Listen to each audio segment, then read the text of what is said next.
Hi everyone. Today I'm going to be talking about antibiotic resistance. What is antibiotic resistance?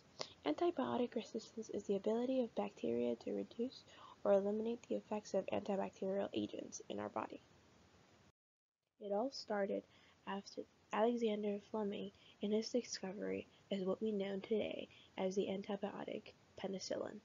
He won the Nobel Prize for his creation of penicillin, allowing humanity to survive these diseases that didn't have a cure for. As I said, his discovery led to the cure of one of the well-known diseases, tuberculosis, which is a contagious infection that usually attacks the lungs. It has been able to cure pneumonia, which is an infection to the lungs caused by bacteria getting in the air sacs in the lungs, causing them to be inflamed. And lastly, syphilis, or known as STD, an infection that's spread by sexual contact and starts as a painless sore.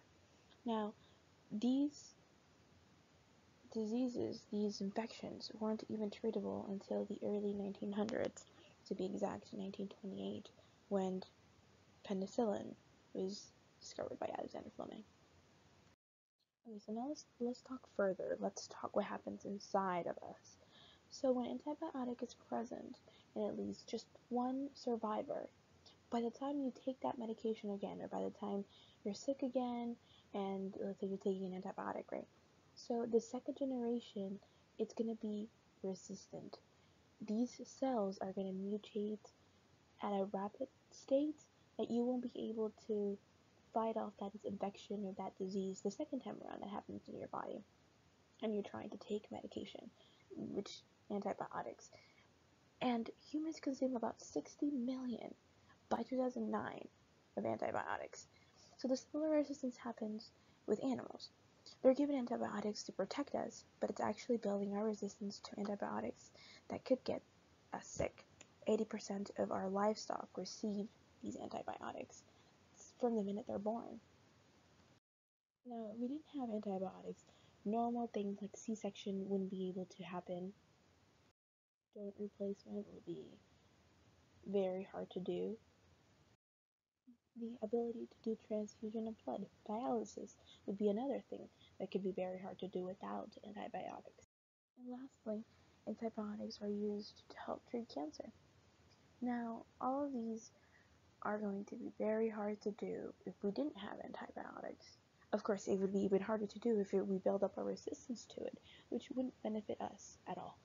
Our society has depended on medication so much that 50% of the antibiotics in hospitals that are given for no reason. 45% of prescriptions given don't work for people, frequently fail to take the entire prescription course. Now, this is not something that is good to do.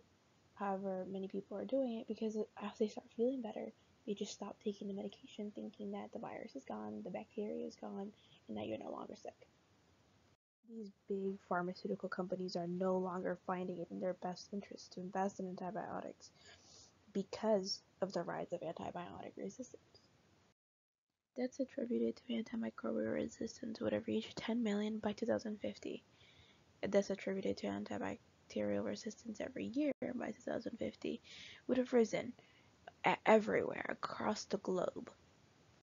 This baby chick will grow, and some will see it like this. Many of you will see it like this, ready for cooking. But I know many of you will see it like this, or this. So remember, next time you get sick, your genes will mutate due to antibiotic resistance, so that it'll be harder for you to get back up if you get sick. Now, remember to blame the chickens. Because of them, your body's built a greater antibiotic resistance, which is going to cause you to not be able to accept these medications, and you won't get better. Now, I know it might be a little bit hard to understand, and it's still very confusing, but the whole point is that you don't need antibiotics to feel better. Your body already has antibodies that fight off these bacteria, these infections. So just the next time you get sick, get well without antibiotics. Thank you.